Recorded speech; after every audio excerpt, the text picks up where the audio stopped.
नमस्कार दोस्तों, मैं एडवोकेट अनुराग मिश्रा अपनी एविडेंस की क्लास में आपका स्वागत अभिनंदन करता हूं। पिछली वीडियो में मैंने सेक्शन 7 के बारे में आपको बताया था और आज इस वीडियो में मैं सेक्शन 8 के बारे में बताऊंगा कि 8 में क्या दिया गया है। 8 में जो 3 शब्द यूज़ किए गए हैं, मोटिव, प्रिपरेशन और कंडक्ट, यानी हेतु, तैयारी और उसका आचरण। यानी जब हम कोर्ट में विवादक और सुसंगत तथ्य को रखते हैं तो जो सुसंगत और विवादक तथ्य के मोटिव के बारे में बताते हैं, जो उनकी तैयारी के बारे में बताते हैं और जो उनके आचरण के बारे में बताते हैं, वे सभी तथ्य भी सुसंगत कहलाए जाएंगे। यानी उन्हें भी आप कोर्ट में रख सकते हैं। इसको थोड़ा समझने के लिए हमको एग्जाम्पल समझना पड़ेगा कि मोटिव का क्या एग्जाम्पल है, प्रिपरेशन का क्या एग्जाम्पल है और कंडक्ट का क्या एग्जाम्पल है। तो मोटिव का एग्जाम्पल पहले समझते हैं। मोटिव क्या होता है, जरा सा आपको थोड़ा बता दूं कि जो किसी की मंशा को दर्शाता है कि उसके साथ कुछ हादसा हो सकता है, मोटिव की वजह से उसका कोई विवाद है, झगड़ा है उसका, जिसकी वजह से वो उसे मारना चाहता है। तो हर किसी अपराध के पीछे मोटिव होता है, बिना मोटिव के कोई अपराध नहीं होता है। तो मोटिव का एग्जाम्पल इस तरह से है कि एक व्यक्ति है ए, जिस पर बी के हत्या का आरोप है और उसका विचारण चल रहा है, ट्रायल चल रहा है। ट्रायल में ये बात उठ के आती है, क्या ए ने बी को मारा? तो वहाँ पर ये तथ्य दिया जाता है कि ए ने सी को मारा था, यानी सी की हत्या की थी, और ये बात बी को पता थी, और बी ने ए को ये धमकी दी कि यदि वो उसको पैसा नहीं देगा तो जो ये बात है कि तुमने सी को मारा है, मैं सभी को बता दूंगा।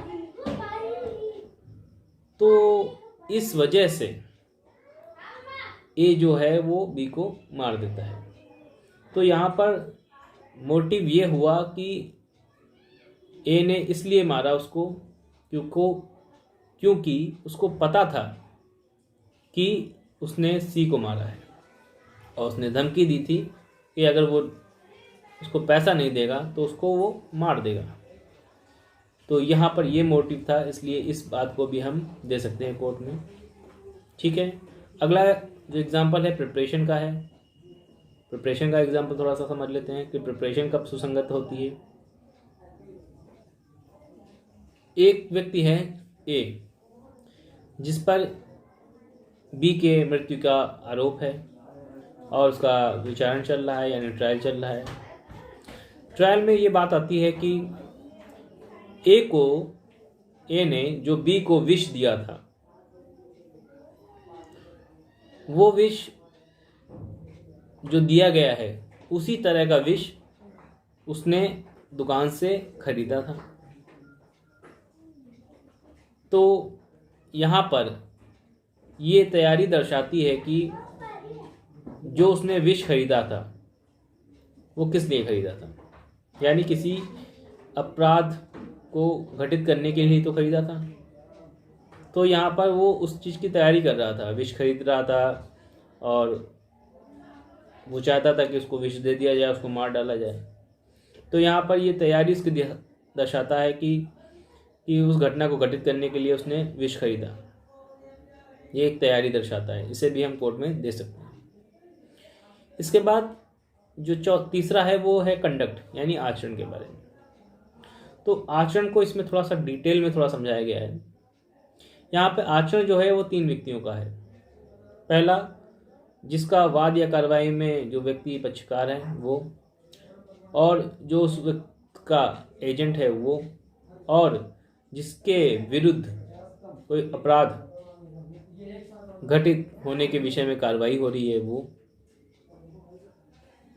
तो ये 3 व्यक्ति हैं, इनका आचरण जो है वो सुसंगत होगा, चाहे वो पूर्व का हो चाहे वो पश्चात का हो, यानी उस घटना के पूर्व का हो चाहे वो पश्चात का हो। ये दोनों तरह के आचरण यहाँ पे सुसंगत माने गए हैं। साथ ही साथ यहाँ पर 2 स्पष्टीकरण दिए गए हैं जो उसके आचरण के बारे में ही बताते हैं कि आचरण जो है वो ही सुसंगत है। यदि उसके साथ कथन जुड़ जाता है तो वो सुसंगत नहीं होगा। लेकिन कुछ परिस्थितियाँ ऐसी होती हैं जहाँ पर आचरण के साथ कथन सुसंगत माना गया है और कहा गया है कि वो सुसंगत है। ये कब होगा? ये तब होगा जब उसका आचरण जो है और उसके कथन जो हैं दोनों एक दूसरे के साथ मेल खाते हों। इसका एग्जाम्पल आप समझ लीजिए। एक व्यक्ति चाय पी रहा है चाय की दुकान पे, तीसरा व्यक्ति आता है और कहता है कि पुलिस चोरी करने वाले व्यक्ति को पकड़ने आ रही है। जो चाय पी रहा व्यक्ति होता है वहाँ से उठ करके भाग जाता है। चाय पी रहे हुए व्यक्ति का उठ करके भाग जाना और ऐसा सुन करके ये उसका आचरण और उसके कथन जो हैं दोनों एक दूसरे से जुड़े हुए हैं, इसलिए ये दोनों सुसंगत कहलाएंगे। और ये भी कहा गया, इसका दूसरा स्पष्टीकरण ये बताया गया है कि आचरण जो है तभी सुसंगत है जो व्यक्ति उसके सामने उसकी उपस्थिति में कोई कथन किया गया हो, उसकी श्रवण गोचरता में कोई कथन किया गया हो, तो ही उसके जो आचरण है वो सुसंगत कहलाएगा। यानी जब आप कोई कथन कर रहे हैं तो वह व्यक्ति उसको सुन रहा हो, उसकी उपस्थिति में हो रहा हो या उससे हो रहा हो, तो ही कथन और आचरण दोनों सुसंगत होंगे।